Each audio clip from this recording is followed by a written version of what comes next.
que a gente tem falado aqui, nesses últimos dias, é muito importante. Eu sei que é relativamente delicado, porque envolve questões bem sensíveis, né, da sociedade atual. Estamos vendo aí nos jornais televisivos, principalmente, muita notícia sobre o Estado Islâmico, as decapitações, os genocídios e os refugiados que chamaram a atenção da mídia nos últimos dias. E é sabido também, através das agências de inteligência, tanto do Reino Unido como dos Estados Unidos, da Rússia e assim por diante, que alguns soldados do Estado Islâmico foram infiltrados dentro dos refugiados para a Europa, com o objetivo mesmo de causar terror. E, para comprovar o fato, os últimos atentados, as últimas explosões, aquelas coisas que nós vimos na televisão, depois foi se confirmado que alguns deles, tanto lá em Paris como na Bélgica, aquela explosão do aeroporto, aquela chacina através de armas num show de rock, todos eles eram, os que cometeram esses atentados, estavam inclusive entre os refugiados. E sim, é verdade, muita gente tem fugido com medo, porque há um fogo cruzado na Síria, não só uma tentativa do Estado Islâmico de derrubar Bashar al-Assad, mas existem outros grupos lá que estão lutando entre si. Então, é fogo cruzado de tudo que é lado para tudo que é lado, né? Eles lutam contra Bashar al-Assad e eles lutam entre si para assumir o poder. E muita gente fugiu para preservar a sua própria vida, para sair daquele clima de guerra, daquela zona de guerra, tentando encontrar alguma paz. E é de se ter pena desse povo, dessas famílias, e eu acho válido que as nações abram as suas portas para receber essas pessoas, como algumas nações da Europa têm feito. O grande problema é a ingenuidade de alguns chefes de Estado em pensar que o Estado Islâmico ou outros grupos terroristas não estejam usando isso como desculpa para se infiltrar, ou que eles não pensem em tratar uma coisa diferente da outra. Uma coisa é o povo que está sofrendo por causa dessa tribulação, dessa guerra constante, e outra coisa é o povo que realmente deseja tomar o poder e tocar terror no mundo. E, infelizmente, a ingenuidade, eu não sei se a palavra certa é essa, mas essa falta de preparo por parte de algumas lideranças em relação ao combate que deveria ser prestado contra o islamismo, contra a ideologia fascista, violenta do islamismo, é porque essas pessoas não conhecem o que o Alcorão diz. O Alcorão é a fonte de todo o direito civil de todo muçulmano.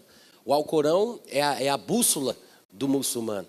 Nós sabemos que nem todo muçulmano conhece os fundamentos da sua religião, e há muitos muçulmanos que, por terem uma índole boa, são pessoas que não são tendenciosas para o mal.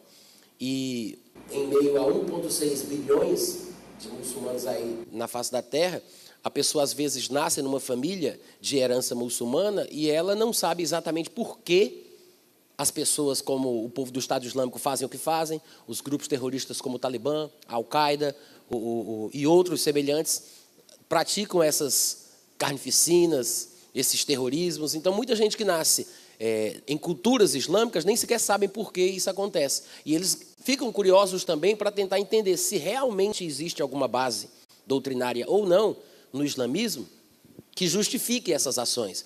E é uma guerra para esses muçulmanos, uma guerra intelectual, uma guerra de dúvidas, de conflitos, porque ele deve sofrer bullying na escola, ele deve passar por muitas perseguições na sociedade, e, de fato, muitos homens e mulheres muçulmanos que não têm essa tendência para o mal e não entendem direito o porquê o Estado Islâmico faz o que faz, eles acabam sofrendo nas suas universidades. E isso é uma faca de dois gumes, porque ou esse muçulmano ignorante ou desconhecedor dos aspectos fundamentais da violência no islamismo, ou ele vai ficar curioso e vai atrás para descobrir uma resposta e acaba percebendo que, de fato, há base doutrinária no Alcorão para esse comportamento, e ele se arrepende de fazer parte desse grupo de pessoas, ainda que não seja violento, ainda que nunca tenha cometido nenhum atentado, e ele se envergonha do incentivo da religião à carnificina e ao maltrato dos que são considerados infiéis, e ele se distancia disso. Ou, que é muito comum acontecer, ele, magoado por causa do bullying injusto que sofreu por não ser igual a estes outros, ele vai se revoltar contra essa sociedade, vai pensar na cabeça dele que confirma a pregação dos muçulmanos que dizem que os infiéis não merecem o nosso respeito, os muçulmanos, e que eles só fazem nos maltratar e que nós temos que impor a superioridade sobre eles, e começa a revolta pelo bullying que sofre, por serem considerados anormais, por serem islâmicos, por terem aquela vestimenta, aquela indumentária toda, né, própria deles. Eles vão acabar se revoltando e vão pegar uma arma e vão sair atirando no bairro, e vão matar mais pessoas, e vão se juntar ao Estado Islâmico, e assim por diante. Então, essas são as duas possibilidades. Mas é triste que as lideranças, e eu falo aqui sobre lideranças de países, de nações, não façam uma pesquisa profunda para compreender quais são os fundamentos doutrinários do Alcorão. Por que essa coincidência, aspas, de grupos em diversos lugares do globo, em cantos diferentes, têm um comportamento similar? Como é que pode eles combinarem entre si para terem o mesmo tratamento para com aqueles que são considerados infiéis? Porque eles fazem exatamente as mesmas coisas. Porque o mesmo tipo de maltrato, o mesmo tipo de espancamento, crucificação, chicoteamento, apedrejamento, decapitação, aprisionamento, emolação. Por quê? O mesmo tipo de comportamento semelhante. Não é uma coincidência. Há uma fonte em comum da qual todos bebem. E é isso que falta, é essa conscientização simples de que o Alcorão é o livro fundamental do islamismo. As religiões chamadas fundamentalistas são as religiões que têm algum livro, algum texto como fundamento. Agora, o que a pessoa tem que entender é qual é o fundamento. Qual é o fundamento sobre o qual aquela filosofia, aquela ideologia, aquela religião se estabelece. O que falta é isso, é conhecimento de causa, de fato e de verdade, do que o islamismo realmente crê, do que ele prega. E o Alcorão é a fonte majoritária para todos os muçulmanos. Ainda que exista aí uma divisão entre os sunitas e xiitas, e essa divisão básica, falando em termos de fundamentação textual, literária, essa diferença básica seja a questão de aceitarem ou não as sunas e os hadices, porque tem outras questões também de quem seria o descendente da liderança espiritual de Maomé, se era da família de Maomé, no caso os xiitas pensam assim, ou se era entre os amigos de Maomé, que são como os sunitas pensam. Então, além dessa questão, tem a questão do texto, que é fundamental, porque os sunitas creem que os livros sagrados são o Corão, ou Alcorão. Tem até alguns que dizem que não se pode falar ao Corão, porque o ao é uma espécie de artigo, então seria o Corão. Então, certo para falar é Corão, mas isso é tolice filológica. Isso não vem ao caso. Porque no português a gente já aderiu, a gente já assimilou algumas palavras do árabe e a gente usa com o ao também, né? Como alface, álcool e assim por diante. Então, não tem nada a ver, gente. Pode usar o ao sem medo. Não está errado falar ao Corão ou Corão, não é o nosso idioma e a gente tem essa liberdade poética, amém? Tá bom, gente?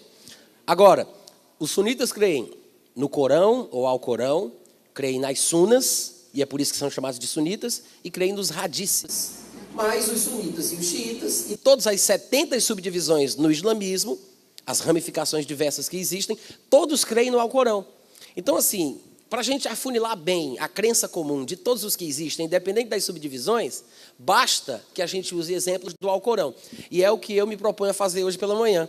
Eu quero ler para vocês aqui algumas dezenas de versículos, aietes, do Alcorão, onde nós vemos claramente, explicitamente, a ordem. Não são declarações implícitas ou simplesmente descritivas de violências históricas e pontuais, mas são ordens declaradas, atemporais. É um dever moral para o muçulmano fazer o que é determinado no Alcorão. Eu gostaria de pedir já, antes de eu começar essa leitura, paciência, interesse da parte de vocês, porque são textos longos, mas eu acho que vale a pena isso ficar registrado nessa gravação e vale a pena a gente mostrar claramente o que é que está escrito. Todo mundo fala, no Alcorão diz, o que é que ele diz? Ninguém sabe o que ele diz, ninguém lê o que ele diz, ninguém mostra o que ele diz, ninguém abre o Alcorão, ninguém mostra capítulo, ninguém mostra versículo. Não é verdade, gente? Vocês estão tão quietos, vocês podem concordar de vez em quando? Então, posso fazer a leitura? Vocês vão me acompanhar, né? Quem quiser acompanhar a leitura juntamente comigo, basta abrir meu aplicativo, vai em textos, né, como se fosse até uma apostila. Vai em textos, aí você procura o subtópico chamado islamismo, e você vai descendo aí desde o começo até você encontrar o tema Paris, islamismo radical. Que esse texto eu escrevi na época do ataque a Charlie Hebdo. Vocês devem lembrar quando os cartunistas foram assassinados e a vingança, aquilo ali foi uma vingança, né? Foi assim que foi declarada por parte dos muçulmanos terroristas. Era uma vingança pelo fato dos cartunistas terem desenhado Maomé e satirizado Maomé. E eu não estou aqui, gente, eu vi tanta besteira sendo postada no Facebook. Olha para cá, tá? Presta atenção. Daqui a pouco eu digo de novo onde é. Olha aqui para mim. Eu vi tanta besteira sendo falada no Facebook porque a Charlie Hebdo, je ne suis Charlie Hebdo pas.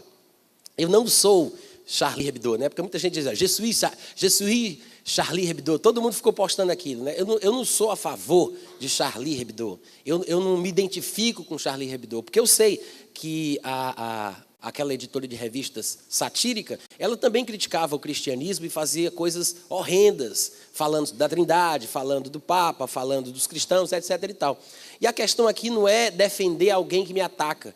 Eu não estou achando, eu também não achei bom porque os muçulmanos fizeram o que fizeram com eles, porque eles mereciam. Não é esse o meu sentimento, nem o meu pensamento. Quando eu postei aqui, falando sobre o ataque terrorista, na época do ataque a Charlie Hebdo, eu estava, na verdade, querendo mostrar, e é sempre esse o meu objetivo, de que existe muito mais por trás do que parece.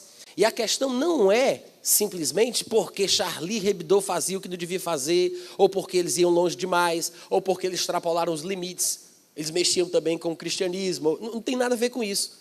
É o fato de eu achar um absurdo um muçulmano achar que tem que matar alguém em nome de Deus, porque esse alguém falou mal do meu Deus. Eu acho isso um absurdo. Eu posso não concordar com a Charlie Hebdo, eu posso não concordar com você, eu posso não concordar com ninguém, mas eu vou entregar a minha vida à morte lutando pelo direito que você tem de discordar de mim. Você entendeu o que eu falei? É totalmente o contrário. O cristão, ele morre para dar vida. O muçulmano, ele morre para matar mesmo. Ele se explode para matar os outros. O cristianismo pode até entregar a sua vida como Marte, mas quando o cristão entrega a sua vida, é para salvar outras vidas. O muçulmano, quando entrega a sua vida, é para matar outras vidas. E a gente tem que entender a grande diferença. Então, eu não estou aqui defendendo a Charlie Hebdo. Tá bom, gente? Vocês entendem o que eu estou falando? O meu objetivo é mostrar o absurdo da reação islâmica, de muçulmanos que realmente seguem o Alcorão. E o texto que eu vou ler, repetindo, está no meu aplicativo, você vai abrir e você vai ver que tem várias categorias no menu, uma delas é textos. Você vai entrar em textos, aí vai ter subcategorias. Entre elas, vai ter islamismo. Tem aí todos os textos, a Bíblia e o dinheiro, o amor, arrependimento, Espírito Santo e os dons, espiritualidade, graça, influência, liderança. São muitos assuntos. Aí chega islamismo. Você clica em islamismo, aí você vai passar aí pelo último texto, que eu fiz uma crítica ou uma crônica a respeito do último filme lançado sobre Adolf Hitler. Ele está de volta.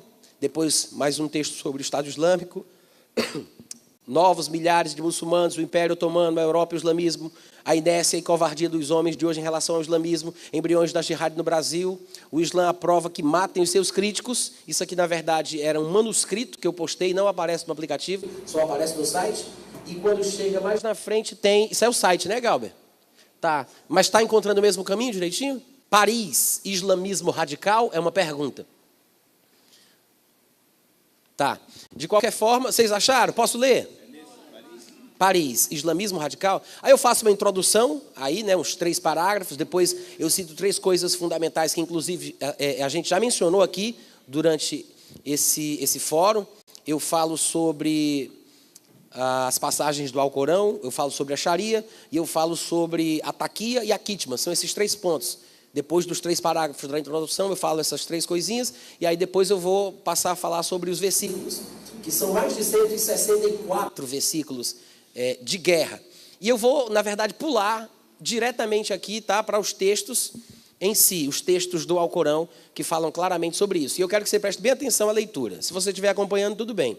Seguinte, incitação a assassinatos e guerra contra não muçulmanos, até todos aceitarem o islamismo. Você ouviu bem o que eu disse? Eu vou citar agora um texto do Alcorão, que se encontra no capítulo 2, versículo 19, aliás, versículo 191, que incita a assassinatos e guerra contra os que não são muçulmanos, até que todos aceitem o islamismo. O texto é assim, o texto direto do Alcorão, tá? Eu traduzi isso aqui de um Alcorão em inglês, mas alguma variação que você encontrar no Alcorão, que você encontrar nas livrarias aqui no Brasil, é apenas uma questão de tradução. Mas diz assim: matai-os onde quer que os encontreis e os expulsai. De onde vos expulsaram? Porque a perseguição é mais grave do que o homicídio. A perseguição a um muçulmano fiel, fica implícito para quem não estiver entendendo o texto. Esse texto aqui é direto para os muçulmanos. E ele fala para os muçulmanos que os muçulmanos devem matar os infiéis onde quer que eles encontrem os infiéis e expulsar os infiéis de onde os muçulmanos foram expulsos. Porque a perseguição a um muçulmano, um servo de Alá, é mais grave do que o assassinato. Ele diz: não os combatais nas cercanias de qualquer mesquita sagrada, a menos que vos ataquem primeiro. Mas se ali vos combaterem, ali mesmo, matai-os. Ou seja, mesmo que seja lugar sagrado para vocês, não importa. Atacaram vocês? Mata eles. Tal será o castigo dos incrédulos. Capítulo 2, versículo 192. Porém, se eles desistirem da perseguição, sabei que Deus é indulgente e é misericordioso. Aí ele diz mais, no versículo 193, e combatei-os até terminar a iniquidade e prevalecer a religião de Deus na terra. Ele está falando aqui sobre isso. Você vai entender depois, à medida que eu estiver lendo aqui os textos. Ele fala: combatei os infiéis, os incrédulos, até terminar, extinguir a iniquidade e prevalecer a religião de Deus. Porém, se desistirem da vida que tem, da iniquidade, não haverá mais hostilidades contra eles, senão contra os que ainda forem ou persistirem na iniquidade. Ou seja, se eles desistirem da iniquidade, não haverá mais hostilidades contra eles, senão contra os que forem ainda iníquos. No capítulo 2, versículo 244, diz assim: façam guerra por causa de Alá e sabei que ele ouve e sabe todas as coisas. Guerra contra não muçulmanos é uma ordem de Maomé. No capítulo 2, versículo 216, diz assim: está-vos prescrita a guerra, não é descrita, não é simplesmente uma história contada sobre algo que aconteceu numa época em que muçulmanos guerrearam com não muçulmanos. É uma prescrição, é uma ordem. Está-vos, ó muçulmanos, prescrita a guerra pela causa de Alá, embora vocês não gostem disso, embora o repudieis. É possível que repudieis algo que seja bom para vocês, e é possível também que vocês gostem de uma coisa que seja ruim para vocês. Todavia, Alá sabe todo o bem que fizerdes. Alá dele tomará consciência. Qual é o bem que está implícito aqui no texto? Fazer guerra. Ele acabou de dizer isso. A guerra é uma ordem que é estabelecida para vocês muçulmanos. E é possível que vocês repudiem a guerra, fazer guerra. Mas, assim como vocês repudiam uma coisa que é boa para vocês, guerrear contra os infiéis, é possível que vocês gostem de uma coisa que seja ruim para vocês. E aí ele continua dizendo: todavia, Alá sabe que todo o bem que fizerdes, no caso aqui a guerra contra os infiéis, ele guardará na sua lembrança. E continua: intransigência religiosa com ameaças de terror. Capítulo 3, versículo 151. Infundireis terror nos corações dos incrédulos. É uma ordem, vocês estão ouvindo isso? É uma ordem o muçulmano insuflar terror, infundir terror, colocar dentro do coração dos incrédulos terror. Quando a gente diz que eles são terroristas, não é um termo inapropriado. O objetivo de um muçulmano que segue o Alcorão é infundir terror no coração. Como é que eles fazem isso? Eles fazem o mal com requintes de crueldade, e eles filmam isso e registram claramente o que aconteceu e divulgam da forma mais pulverizada possível para que todas as pessoas vejam, tomem conhecimento e sintam medo. Por quê? Porque Alá mandou. Vocês estão ouvindo o que eu estou dizendo?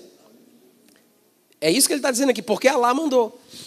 Capítulo 3, versículo 56, é a incitação ao castigo de quem não é muçulmano.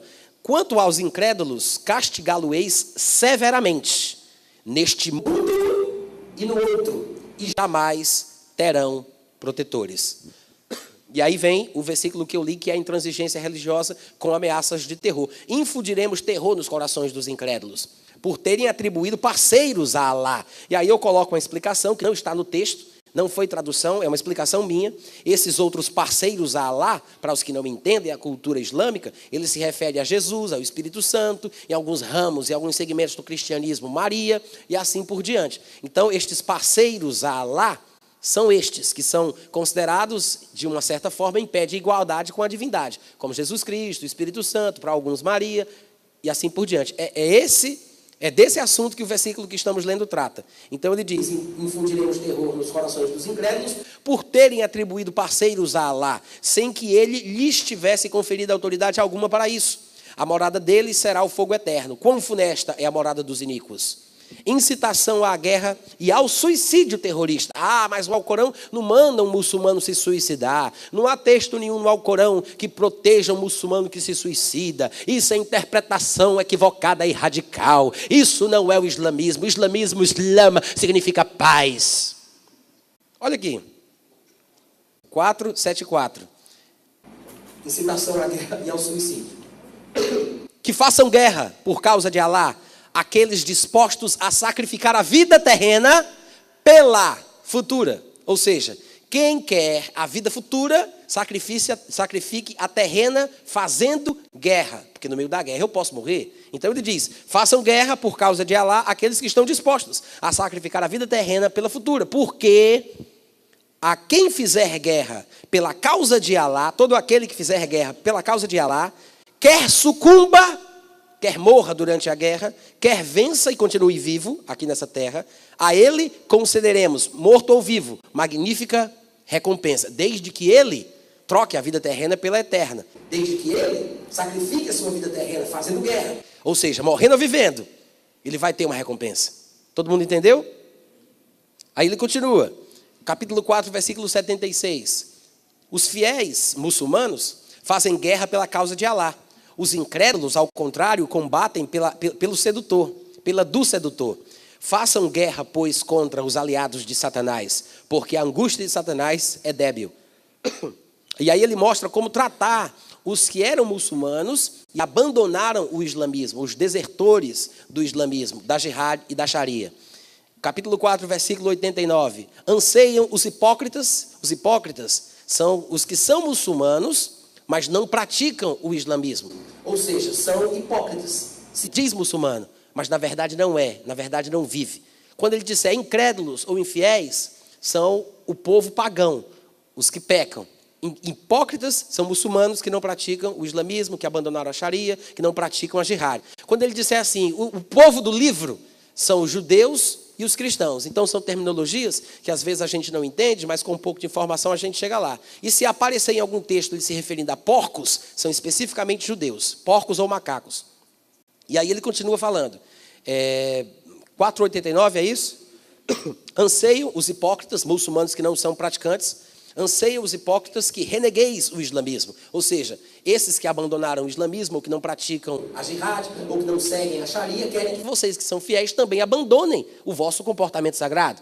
Os hipócritas querem que vocês reneguem o islamismo. Aí ele continua. Como eles renegaram, para que sejais todos iguais. Não tomeis a nenhum deles por confidente, não confiem neles, até que tenham se voltado para a causa de Alá.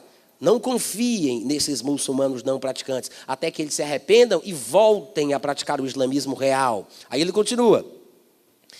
Porém, se rebelarem contra o islamismo, fica implícito, capturai-os, falando aqui sobre muçulmano, capturar muçulmano, viu? Quem é muçulmano e não é praticante, chamado tecnicamente aqui de hipócrita, ele deve ser capturado, ele deve ser assassinado. Capturai-os, matai-os, onde quer que os acheis. E não tomeis a nenhum deles por confidente, nem por socorredor. Para quem diz, por que o Estado Islâmico mata também muçulmano? Está aqui a resposta. Existe uma base doutrinária, um fundamento textual. Continuando, sacrifício e indução à guerra contra infiéis. Capítulo 4, versículo 95. Os fiéis que sem razão fundada permanecem em suas casas, jamais se equiparam àqueles que sacrificam os seus bens e suas vidas pela causa de Alá. O que é que ele quer dizer com isso? Naquela época, para fazer guerra, era preciso se locomover numa grande distância. Hoje, já não é tão assim, porque eles fazem guerra em suas próprias cidades. Então, quando ele falava aqui a respeito de locomoções, de sair da sua terra, de sair da sua casa, ele está implícito nessas peregrinações, em grandes caravanas, na tentativa de conquistar novos terrenos, novos espaços, novos reinos. E, de fato, foi essa instigação maometana que fez com que o islamismo se espalhasse tão rapidamente por toda a Península Arábica, por toda a Média, a Pérsia, a antiga Babilônia, também subiu ali pela Europa, foi pelo Estreito de Gibraltar, subiu pela Península Ibérica e estava tomando toda a Europa. Inclusive, a Primeira Guerra Mundial foi motivada para tentar barrar o Império Otomano, que estava subindo e tomando conta do mundo. Então, isso é uma instigação desde o seu fundamento, desde quando Maomé estava vivo. Essa questão de sair para a peleja. Ele está falando sobre isso aí. Então, ele diz, os fiéis que sem razão fundada permanecem em suas casas, que não se predispõem, né, ao trabalho missionário de fazer guerra contra os infiéis, jamais se equiparam àqueles que sacrificam seus bens e sacrificam as suas vidas pela causa de Alá. Ele concede maior dignidade àqueles que sacrificam os seus bens e sacrificam as suas vidas do que aos que permanecem em suas casas. Embora Alá prometa a todos os fiéis o bem, sempre Alá confere aos jihadistas uma recompensa superior à dos que permanecem em suas casas. Ou seja, todo mundo quer o que é melhor.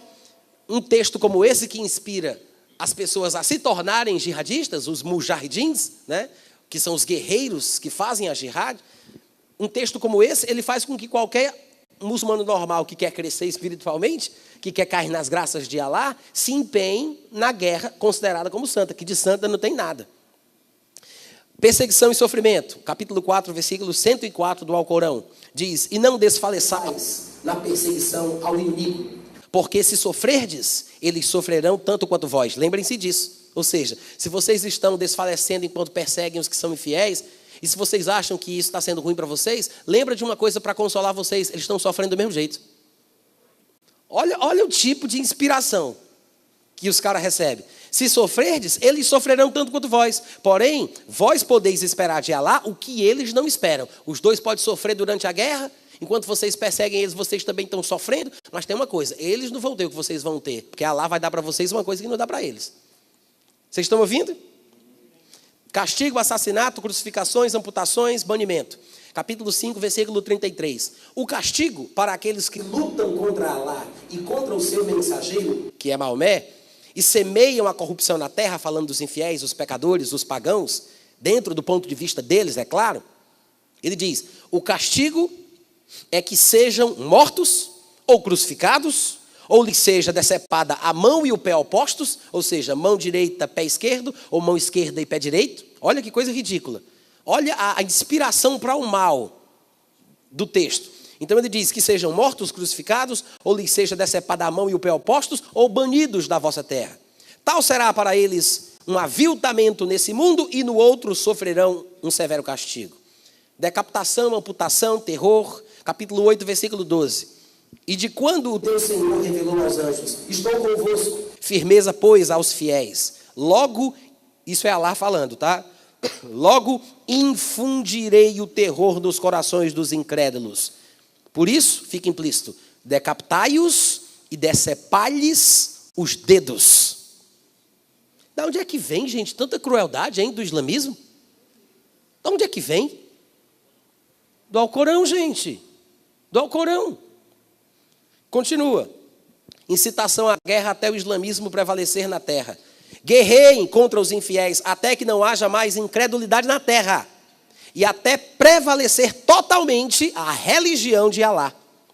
Terrorismo, crueldade para infundir o medo. Capítulo 8, versículo 57. Se entrardes em guerra com os infiéis, infunda o terror nos que estiverem por trás deles, para que se lembrem disso depois. Em outras palavras, se soldados estiverem lutando contra exércitos muçulmanos, ele diz, é assim? Faça o seguinte, infunda o terror não somente nos soldados que vocês estão capturando, matando e torturando. Faça com que isso chegue ao conhecimento dos que estão por trás deles, aos que os enviaram, aos seus superiores, aos seus líderes. É isso que ele está dizendo aqui. Ele quer que se espalhe o medo, que se espalhe o terror, para que eles se lembrem disso depois. Olha que coisa absurda. Indução a chacinas e escravidão. Capítulo 8, versículo 67. Não é dado a profeta algum fazer cativos de guerra antes de ter promovido grande chacina naquela terra. Vocês ouviram? Capítulo 8, versículo 67. Não é dado a profeta algum fazer cativos de guerra antes de ter promovido grande chacina naquela terra. Prescrição para intimidar não muçulmanos com armas. Capítulo 8, versículo 59. E não pensem os incrédulos que poderão obter coisas melhores do que os fiéis. Jamais o conseguirão.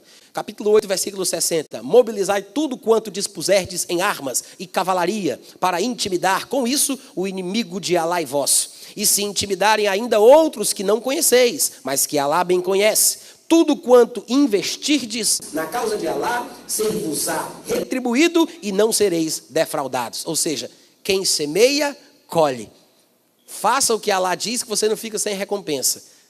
Toque o terror, mesmo com respeito àqueles que você não conhece, porque Alá conhece quem eles são. Faça o que tem que ser feito, Alá cuida da parte dele, não se preocupe com os gastos, você não vai ficar sem retorno. Se você planta, você vai colher. Não sereis defraudados por estarem gastando dinheiro, investindo na propagação do terror contra pessoas que vocês nem conhecem. É isso que ele está dizendo.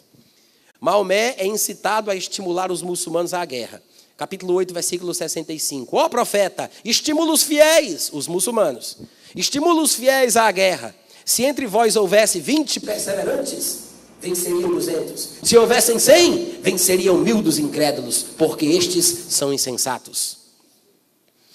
Capturar, espreitar, matar não muçulmanos é um dever dos que são muçulmanos. Capítulo 9, versículo 5. Mas quando os meses sagrados, falando aqui do Ramadã, houverem transcorrido, matai os idólatras, onde quer que os acheis, capturai-os, acossai-os, espreitai-os. Porém, caso se arrependam e se convertam ao islamismo, observem então a oração e paguem o zakat. O zakat é uma espécie de esmola que todo muçulmano paga, que é um valor bem pequeno para ajudar aos pobres da comunidade. Agora, eu vou deixar aqui uma explicação. Se o não muçulmano não se converte e ainda está numa terra dominada pelo islamismo, ele não vai pagar o zakat, porque é um privilégio de um muçulmano, mas ele é obrigado a pagar uma outra taxa, que é chamada de jizya. A jizya é uma espécie de... Tem uma palavrinha técnica para isso que agora me foge, mas é como se fosse um pagamento para que eu continuasse vivo. Não é um imposto, tem uma palavrinha para isso. Sabe quando você está... Taxa de permanência. Taxa de permanência. Eu estava procurando outra palavra. Mas você tem que pagar para viver. Você está sendo ameaçado de morte, aí você tem que pagar aquilo para que eles não te matem. Se você não paga, você vai ser assassinado. Ou, se o muçulmano for clemente, como o grande Clemente Saladino, ele vai deixar você sair da terra dele sem levar nada, mas vivo. Né? Então, é isso aqui. O zakat é um privilégio dos muçulmanos. Aí ele fala, se eles se arrependerem, que tudo bem. Aí observem a oração, paguem o zakat, abri-lhes o caminho, sabei que Alá é muito indulgente e misericordiosíssimo. Instrução para fazer guerra contra não muçulmanos, pois Alá os castigará por meio dos ataques dos muçulmanos. Esse texto que a gente vai ler, ele fala sobre o porquê os muçulmanos têm que fazer guerra contra não muçulmanos. Porque Alá vai fazer guerra contra eles através das mãos dos muçulmanos. Ou seja, o muçulmano que está fazendo guerra e matando o infiel, ele sabe ou acredita que Alá está usando ele para punir o infiel, como só Alá justo sabe que tem que fazer. Então, Alá é quem pune, mas Alá me usa pela sua glória e graça. É isso que o versículo diz. Olha só. Capítulo 9, versículo 14. Façam guerra contra eles. Alá os castigará por intermédio das vossas mãos, ó muçulmanos. Ele os envergonhará e vos fará prevalecer sobre eles. E curará os corações de alguns fiéis. Incitação ao sacrifício da vida em prol do islamismo. Capítulo 9, versículo 20. Os fiéis, os muçulmanos, que deixarem suas casas e sacrificarem seus bens, as suas vidas pela causa de Alá, obterão maior dignidade diante de Alá e serão os ganhadores. Judeus e cristãos devem ser dominados e devem pagar o imposto pela sua vida, que aqui sim é o jizya, ou a jizya. No capítulo 9, versículo 29 diz, façam guerra contra aqueles que não creem em Alá, e no dia do juízo final, nem se abstêm do que Alá e seu mensageiro Maomé proibiram, e nem professam a verdadeira religião, que é o islamismo, mesmo que estes sejam do povo do livro, ou seja, judeus e cristãos. Eu coloquei aqui algumas frases em colchetes para tentar interpretar o significado, porque sem o conhecimento da cultura islâmica, a gente não sabe do que se trata. Então, para esclarecer, eu coloquei entre colchetes algumas explicações. Então, ele está falando aqui, mesmo que o povo seja do povo do livro, os judeus e os cristãos, eles também devem ser assim tratados. Até que, submissos, finalmente eles paguem o jizya. Veja que ele não está falando aqui sobre a conversão do povo do livro.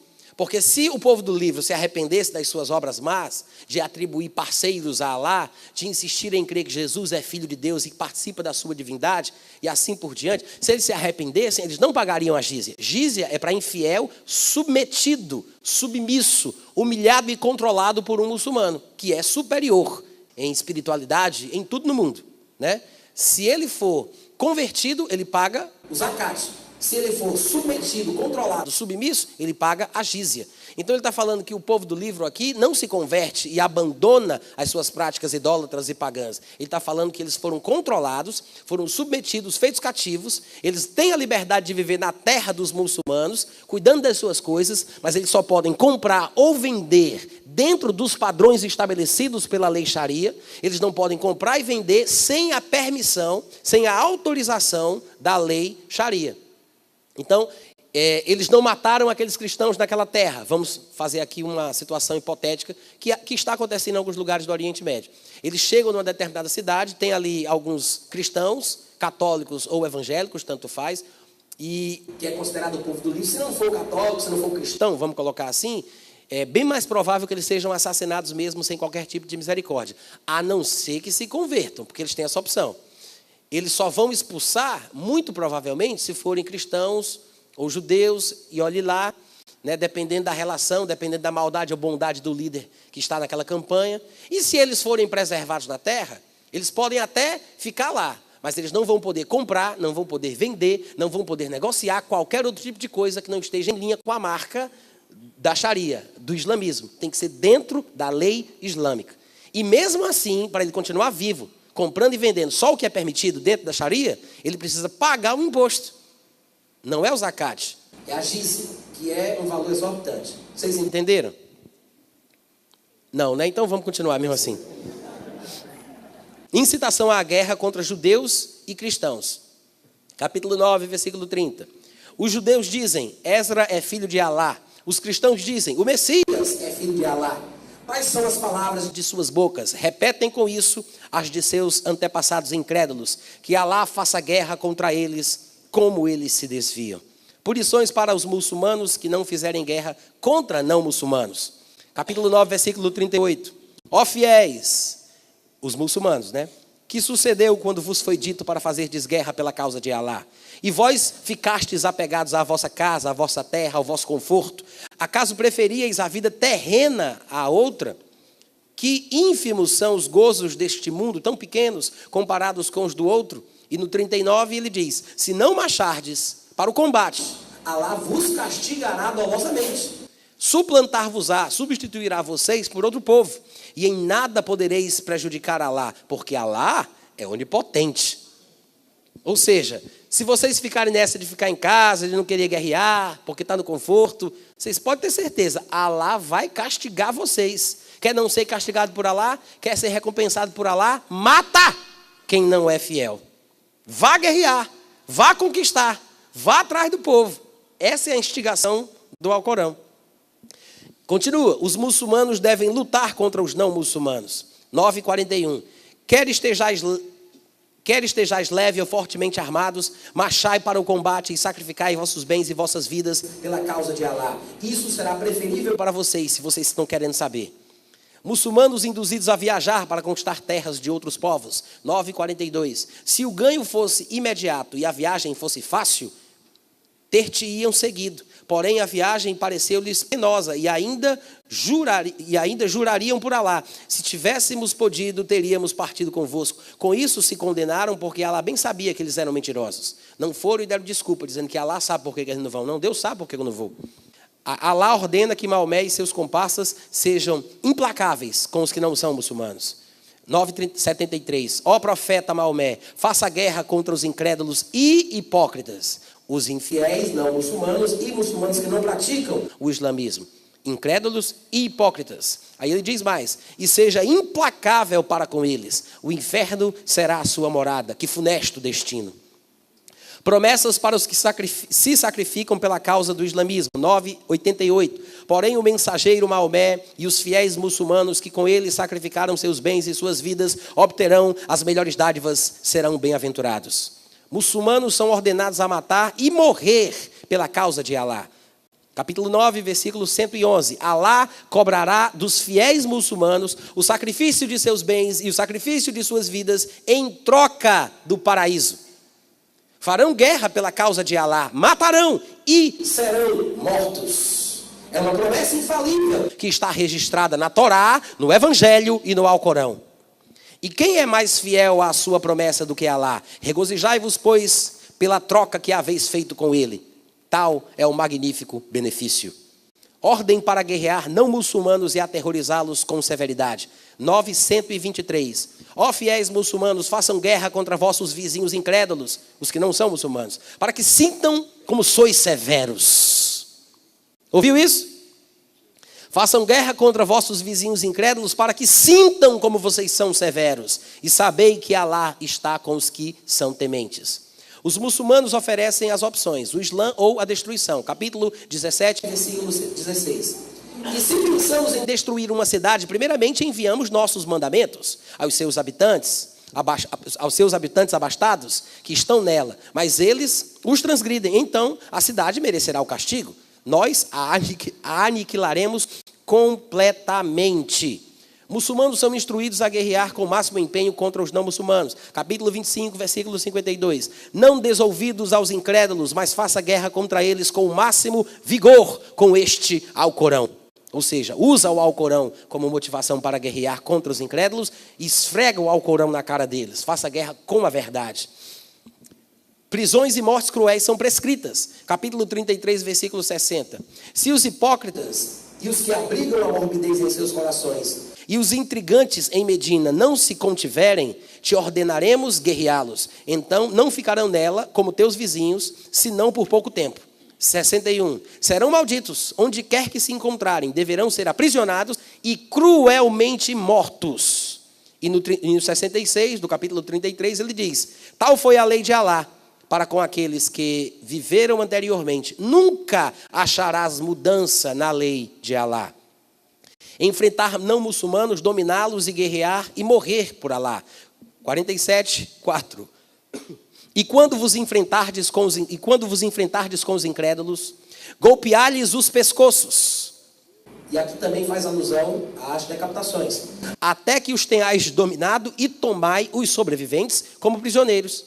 Libertai-os então por generosidade ou mediante resgate, quando a guerra tiver terminado. Tal é a ordem. E se Alá quisesse, ele mesmo já teria se livrado deles. Porém, ele deu a guerra para vocês, muçulmanos, para testar os corações de vocês. Quanto àqueles que foram mortos pela causa de Alá enquanto guerreavam, ele jamais desmerecerá as obras deles enquanto estiveram vivos.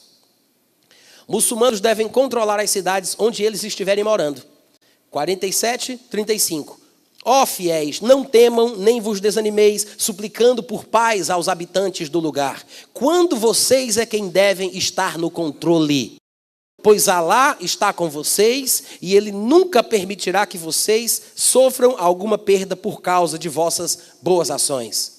Coxos, cegos, enfermos são desculpados de não guerrearem contra não muçulmanos, e aí ele cita o texto, eu vou pular esse. Muçulmanos devem ser severos com não muçulmanos e bonzinhos entre si. 48, 29. Maomé é o mensageiro de Deus, e aqueles que estão com ele são severos para com os incrédulos, porém compassivos entre si. Severos para quem não é muçulmano, mas deve ser bonzinho e compassivo para com quem é muçulmano praticante. Se ele for considerado hipócrita, ele também vai ser maltratado do jeito que os incrédulos são. E ele continua: vê-los-á, vocês vão ver os muçulmanos genuflexos naquela posição de prostração, prostrados, anelando a graça de Alá e sua complacência. Seus rostos estarão marcados com os traços da prostração. Tal é o seu exemplo na Torá e no Evangelho. Como a semente que brota, se desenvolve e se robustece e se firma em seus talos. Comprais aos semeadores para irritar os incrédulos. Ele está dizendo que essa atitude, esse comportamento de se prostrar, essa forma, é uma característica islâmica e é previsto que isso irrite os incrédulos. A religião de Alá deve prevalecer sobre todas as obras, pela vida ou pela morte. No capítulo 61, versículo 4, 9, 10 e 12, diz o seguinte: em verdade, Alá aprecia aqueles que fazem guerra por sua causa. Foi ele quem enviou o seu mensageiro, Maomé, com a orientação e com a verdadeira religião, para fazê-la prevalecer sobre toda e qualquer outra religião, ainda que isso desgoste os idólatras que não são muçulmanos. Ó fiéis muçulmanos, quereis que vos indique uma troca que vos livre de um castigo doloroso? Ou seja, a pergunta é, vocês querem aqui uma dica para vocês trocarem um castigo doloroso que pode vir sobre vocês por uma coisa maravilhosa? É uma dica sobre uma troca bem proveitosa para vocês? Aí ele diz, é que creiais em Alá e em seu mensageiro e que sacrifiqueis os vossos bens e as vossas vidas pela causa de Alá. Isso é o melhor para vocês, se é que vocês querem saber. E no capítulo 66, versículo 9, ele fala sobre guerrear e ser inflexível contra não muçulmanos. Ó profeta Maomé, faça guerra com vigor contra os incrédulos, os não muçulmanos. Faça guerra com vigor contra os incrédulos e contra os hipócritas, e seja inflexível para com eles, pois a sua morada será no inferno, e que funesto é este destino. Não são todos os versículos que tem no Alcorão que falam nesse tom, tá, gente? Mas eu acho que é suficiente para a gente ter uma noção do que o Alcorão trata. Lembrando que estes textos aqui que eu li são os textos mais recentes, foram os últimos que os companheiros de Maomé escreveram. Maomé não escreveu, Maomé era semi-analfabeto. Ele não sabia ler e escrever, mas ele falava e o povo, é por isso que dizem que o Alcorão é um milagre, porque Maomé, sem saber ler, sem saber escrever, teria recitado tudo aquilo que ouviu do anjo Jibrail, que para a gente é Gabriel. Então, Alcorão, em português, significa recitação. Esse é o significado da palavra. Maomé teria ouvido e recitado todas estas belas palavras, e os seus companheiros teriam escrito nos materiais que eles tinham disponíveis na época, e depois isso acabou chegando às nossas mãos no formato do Alcorão que nós conhecemos. Mas os textos mais recentes, os últimos textos registrados, que foram proferidos por Maomé, são estes que nós lemos aqui. São os versículos chamados de versículos violentos. Eles dividem em mecanos e medinos. Mecanos é no período em que ele morava em Meca, quando ele queria ser bom para com todos e ele queria ser respeitado pelos seus compatriotas, pelos judeus, e ninguém gostou dele. Ele tentou, se esforçou, não deu certo. Aí ele foge para Medina. Nesse tempo da fuga, né, que é chamado de Hégira, o ano zero para o islamismo, é quando a coisa realmente começa, que é quando ele começa a falar de forma violenta, que são os versículos medinos, alguns deles estão aqui, que nós acabamos de ler. São os versículos mais recentes, os últimos versículos, que são os versículos violentos. Os versículos violentos, os últimos deixados, estão na primeira parte do livro, na primeira parte do Alcorão. Quando você for ler, os mais recentes não estão nas últimas páginas, estão nas primeiras páginas, para você não se confundir. Nas últimas páginas estão os mais antigos, que são os mais calmos. Só que os mais recentes substituem os mais antigos.